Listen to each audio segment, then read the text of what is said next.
Pode acontecer de se perder ou descartar de embriões. não receber. Pode acontecer justamente do corpo com a não sua receber. PEC, isso vai ser considerado isso não está na ilegal. PEC. Está, porque eu vou explicar para a senhora. Está na PEC. A presidente da Comissão de Constituição e Justiça da Câmara dos Deputados, Caroline de Toni, tomou a decisão de incluir na pauta de votação a proposta de emenda à Constituição, PEC 164, de 2012, conhecida como PEC da Vida, porém distorcida pelo PSOL, PCdoB e PT, que a rotularam de forma pejorativa como PEC do estuprador. Essa PEC tem gerado debates acalorados na CCJ, entre grupos pró-vida e abortistas. As facções de esquerda estão recorrendo a táticas extremas para obstruir a votação, distorcendo o conteúdo da proposta e propondo falsidades. Um exemplo disso pode ser observado nas falas da deputada do PSOL, Sâmia Bonfim, que foi desmentida ao vivo e confrontada pelos deputados Dani Cunha, Maurício Marcon e Gilson Marques. Vejam o embate e o bate-boca entre Sâmia e Dani Cunha. Isso aqui se trata de uma visão de mundo individual, de uma orientação fundamentalista de alguns parlamentares dessa casa que querem regrar todo o nosso ordenamento jurídico e, portanto, retroceder em uma série de direitos sexuais e reprodutivos e na proteção das vítimas de estupro no Brasil a partir de uma visão de vilanização das mulheres que optam pelo aborto. Mas essa mulher é vilanizada por vossas excelências. Mas eu vou dizer para os senhores, mesmo muitas das mulheres que hoje fazem aborto clandestino no Brasil, em função da proibição e da restrição, já são mães, querem ser mães, mas optaram por não levar adiante a gestação naquele momento por uma série de motivos que só compete a essa mulher. Mas vocês podem dizer, como pode banalizar a vida dessa forma? E eu lhes digo, quem banaliza a vida são vossas excelências, porque a gente está falando do impedimento da continuidade de pesquisas embrionárias em células-tronco, que salvam vidas no Brasil e no mundo. Nós estamos falando de exames pré-natal sobre embriões que precisam ser paralisados, que também podem salvar vidas de muitas crianças ao longo do seu desenvolvimento. Portanto, essa PEC é uma atrocidade, é um crime, é um ódio às mulheres e é demagogia daqueles que dizem defender a vida. Na verdade, vocês querem controlar o corpo das mulheres a partir de uma visão fundamentalista e nós vamos lutar contra. E aí eles se dizem defensores da vida. Eu quero perguntar quantas vidas será que não foram salvas no Brasil com as pesquisas em células-tronco embrionárias, que, portanto, seriam impedidas, que não poderiam mais acontecer se houvesse uma norma constitucional como essa que os senhores querem aprovar? Quantas vidas a gente não vai perder se essas pesquisas forem descontinuadas? Ou quantas novas vidas poderão não existir se as mulheres que sonharam, que escolheram e desejam ser mães, mas não conseguem pelo método tradicional, aquelas que optam hoje e que conseguem, inclusive, pagar pelo planejamento assistido, pelo método de reprodução in vitro, elas não poderão mais conseguir fazer. É mentira, é hipocrisia, é a necessidade de controlar, sim, o corpo das mulheres, uma ótica fundamentalista, uma lógica religiosa moral própria sobre todo o regramento da sociedade. Deputada, muito obrigada, absurdo, deputada. é um retrocesso. Bom, eu queria primeiro falar que eu fico muito triste de saber que alguns deputados, a qual eu sempre trato com muito respeito, usaram seu tempo de fala para falar mal de um dos autores desta PEC, ao invés de discorrer acerca do conteúdo. Eu tenho certeza que o deputado Chico Alencar, a quem eu presto muita deferência e respeito, não falou mal do ex-deputado João Campos, que também subscreveu essa PEC, mas perdeu um tempo de fala significativo para falar mal de Eduardo Cunha, que foi o autor desta PEC no ano de 2012. Então, Bom, foi o que me foi passado, mas eu sigo com muito respeito e deferência ao senhor, deputado Chico.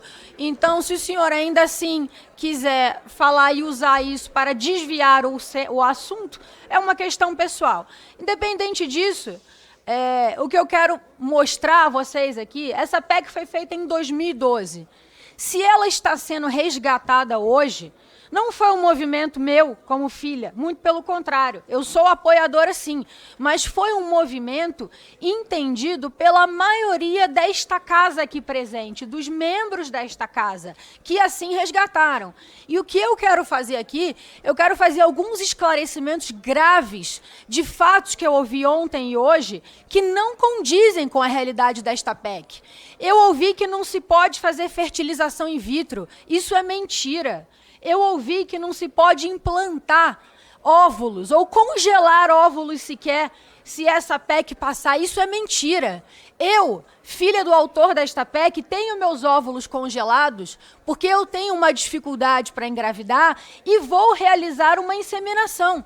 Assim como a minha irmã, outra filha do autor desta PEC, também realizou, por ter endometriose e uma rara gravidez, realizou o congelamento de óvulos e a fertilização usando da ciência, mostrando que a PEC não está aqui para atrapalhar a ciência. Ela trata apenas do conceito de que a vida começa após a concepção. A concepção pode ser realizada com métodos científicos no ser humano ou pode ser concebida naturalmente. Mas esse negócio de que não pode congelar óvulos, esse negócio de que não pode realizar inseminação artificial, isso é mentira. Isso é uma realidade do mundo moderno. Cada vez mais mulheres, principalmente mulheres mais velhas, eu tenho 37 anos, a minha dificuldade para engravidar é muito maior do que uma mulher de 20. Convenhamos. E convenhamos que não há demérito em eu congelar meus óvulos e inseminá-los no momento em que eu assim decidi ser mãe, tentar a minha jornada materna.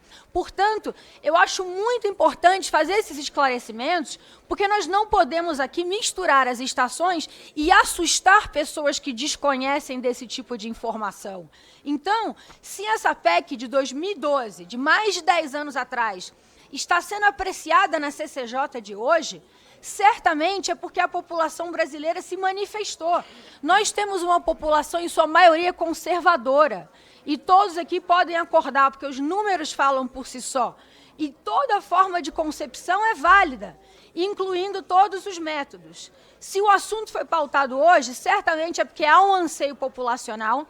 E nós aqui estamos representando a população, respeitando aqueles que são contra, respeitando aqueles que acham que a vida não pode começar dentro da concepção, mas é um absurdo levar um assunto técnico e um assunto de mérito específico como se fosse um assunto de trato de estuprador, como se fosse um assunto de trato contra a própria mulher. Isso aqui é valorizar o ato da concepção. No momento em que a concepção é realizada, a vida ali passa a valer como uma vida.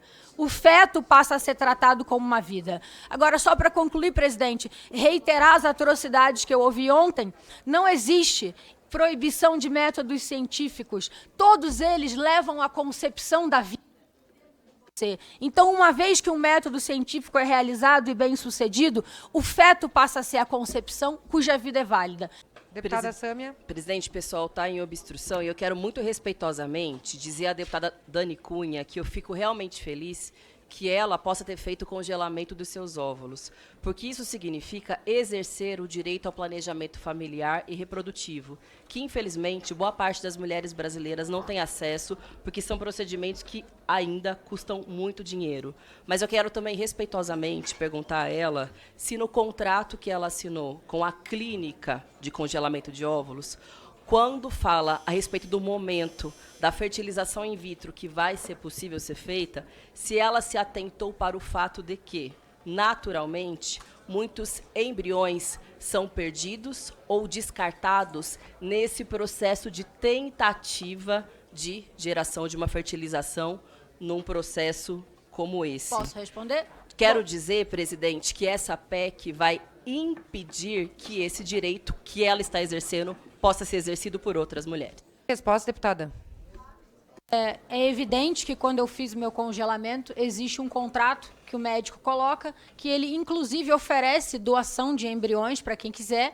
Agora, como todo processo, inclusive de gravidez normal, existem as gravidezes não bem-sucedidas. Então, isso não é culpa do médico, nem culpa da pessoa que está recebendo um embrião. Pode acontecer de se perder ou descartar de embriões. não receber. Pode acontecer justamente do corpo com a não sua receber. PEC, isso vai ser Não, considerado isso não está na ilegal. PEC. Está, porque eu vou explicar para a acha senhora. que está na PEC, eu vou porque não explicar para a está. senhora o que se trata um processo de fertilização in Bom, vitro. presidente, A essa técnica PEC Tá. passa Ela ouviu pela com respeito. fertilização Presidente. fora do corpo. Deputada Presidente, Sâmia, Em só seg- deixa ela terminar de falar. Só um minutinho. Só um minutinho. Deputadas, eu peço que as senhoras conversem extraoficialmente, que nós estamos num momento de orientação de bancada, tá? Vamos, então, passar para... Vamos, só um minutinho. Deputada Dani, 30 segundos que estavam faltando. Deputada... Muito obrigada, presidente. E eu justamente fiz questão de expor essa questão pessoal aqui para mostrar que essa PEC, que é uma PEC muito simples, aliás, uma das PECs mais simples que eu já li na minha vida, com pouquíssimas linhas, em momento algum fala de não se poder congelar óvulos, de não se poder fazer fertilização in vitro, porque são métodos de colocar um feto que, a partir do momento em que o feto for inserido, ele passa a ser considerado uma vida que começa desde a concepção. Formatos de concepção não estão nesta PEC. E eu sigo convicta nessa PEC. Mas eu gostaria de chamar a atenção do que está escrito na PEC, que foi o que alguns deputados tentaram trazer. O artigo que está sendo alterado é o artigo 5º da Constituição Federal, onde diz: todos são iguais perante a lei, sem distinção de qualquer natureza, garantindo-se aos brasileiros e aos estrangeiros residentes no país a inviolabilidade do direito à vida, vírgula, desde a concepção. Essa expressão, desde a concepção, é a única alteração que se pretende nessa PEC. Não existe nenhuma outra alteração na PEC que senão isso. O Código Penal das excludentes de ilicitude do aborto, elas permanecem, não existe alteração. É essa a informação que eu gostaria de pedir. Leiam, por favor, a PEC. Obrigado. Eu não sei se os colegas ou quem está de casa tem a possibilidade de ler a PEC. É um artigo aqui, de uma forma muito simples, e está tentando se criar uma narrativa. Mas a pergunta que fica é, normalmente, colegas Zé Medeiros, os veganos que não querem comer uma carne de um animal, porque isso seria um atentado, um horror, o fim do mundo, eles defendem que um bebê de até 9 meses seja assassinado no ventre de sua mãe.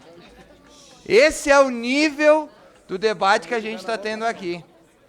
Existem várias correntes dentro da esquerda que defendem que um bebê só passa a ser bebê quando ele passa pela vagina de sua mãe para nascer. Antes disso, ele é só um feto, é um acúmulo de células ou algo do gênero. Defender a vida desde a concepção é defender o certo, é defender o que um cristão verdadeiro defenderia.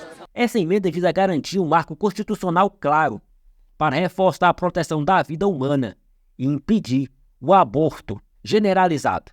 Essa emenda impacta diretamente as feministas, um dos pilares da esquerda. Isso explica a forte resistência por parte desses grupos. A votação da PEC foi mais uma vez adiada, devido ao pedido de vista conjunta dos deputados Bacelar, Chico Alencar, Érica Cocai, Helder Salomão, Patrus Ananias e, evidentemente, Sâmia Bonfim.